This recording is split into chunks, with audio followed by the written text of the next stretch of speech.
সংসারটা ভালো মতো গড়ে তোলার আগে যে বারবার এভাবে ভেঙে চুরে দিতে হবে তা আগে কখনোই কিন্তু ভাবিনি। বারবার আমার সঙ্গেই কেন এমনটা হয়ে যায়। সো হ্যালো এভরিওয়ান, আসসালামু আলাইকুম, welcome to my another blog. আপনারা সবাই কেমন আছেন? আমি আলহামদুলিল্লাহ অনেক বেশি ভালো আছি।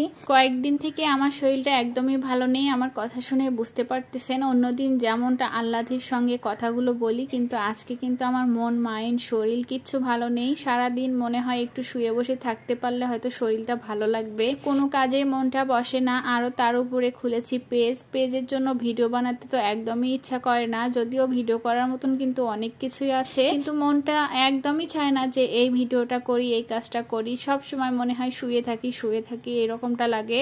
আমার তো খাইতে, গোসল করতে, নিজেকে পরিপাটি রাখতে একটুও ভালো লাগে না। সংসারটা পুরো যেন এলোমেলো হয়ে থাকে সব সময়। আসলে মানুষের মনটা কখন যে কি হয়ে যায় কেউ কিন্তু জানে না। আমরা সবাইকে উপরে উপরে অনেক হাসতে দেখি, কিন্তু ভিতরে যে তার কত বেদনা, কত দুঃখ ভরা থাকে সেগুলো কিন্তু আমরা কেউ যাচাই করি না। মানুষ যতটা উপরে থেকে সুখী দেখায়, ভেতরে কিন্তু অনেকে হয়তো সুখী নয়, অনেকের দুঃখে একাকার হয়ে থাকে ভেতরটা। প্রতিদিন সকালবেলা আপনাদের ভাইয়া যখন ডিউটিতে চলে যায়, কোনো রকমে হয়তো বিছানা থেকে উঠে ফোনটা একটু দেখে ফোনটাও আর চাপতে ইচ্ছে করে না। এমন একটা অবস্থার মধ্যে আমার দিনগুলো পার হয়ে যাচ্ছে। কোনো মতে একটা ব্রেকফাস্ট করে কোনো কিছু খেয়ে আবার শুয়ে থাকি, এরকম করে দিনকালগুলো আমার চলে যাচ্ছে। তো আজকে ভাবলাম আপনাদের ভাইয়া তো ডিউটি শেষ করে আবার বাসায় এসে নাস্তা করবে, কি নাস্তা বানাবো না বানাবো মাথায় কোনো কাজ করে না। হঠাৎ করে মনে হলো আপনাদের ভাইয়া তো একটু মুখরোচক খাবার খেতে ভালোবাসে, তাই একটু পুরি সাইজের বানিয়ে নিলাম। আর এদিকে হচ্ছে আসল কথা হচ্ছে,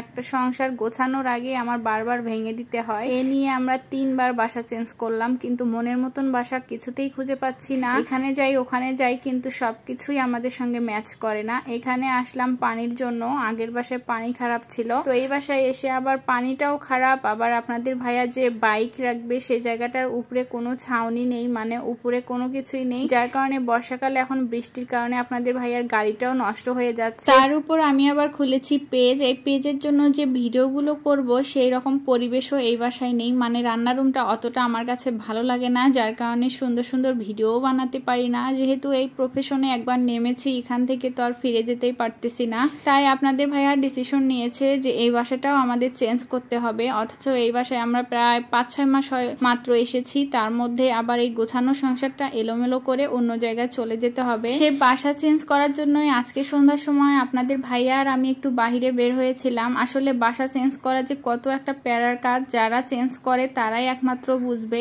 অনেকেই বলতে পারে এত ঘন ঘন কেন বাসা চেঞ্জ করেন আপনারা। আসলে আমরা যারা ভাড়াটিয়া, যারা ভাড়া বাসায় থাকি, তারাই এই জিনিসটা একমাত্র বুঝতে পারবে যে এক বাসায় একটা ম্যাচ হলে অন্য জিনিসটা ম্যাচ হয় না, একটা সমস্যা ঠিক হইলে অন্য সমস্যাটা এসে বেজে যায়। কোনো রকমই কোনো কিছু একদম ভালোভাবে মানা যায় না আর কি, একটার পর একটা সমস্যা থেকেই থাকে। যাই হোক, বাহিরে বের হয়ে আমার মাথাটা এমন পরিমাণে ঘুরতেছিল, আপনাদের ভাইয়াকে বললাম একটু ফল খাই, তো এখানে আনারস মাখা খেয়ে নিলাম। আর আপনাদের ভাইয়ার সঙ্গে এত দৌড়াদৌড়ি করলাম, বাসা খোঁজাখুঁজি করলাম। যে বাসাটা পছন্দ হয় সেটার আবার পানি পছন্দ হয় না, পানি খারাপ। আবার যেটাতে একটু পানি ভালো হয় সেটার বাসার পরিবেশ পছন্দ হয় না। আসলে একটা ভালো চাইলে অন্যটা একদম খারাপ হয়ে যায়। আমাদের বাসা খুঁজতে খুঁজতে প্রায় রাত 11:30 মতন বেজে গেছে, তো তারপর বাসায় চলে যাচ্ছি।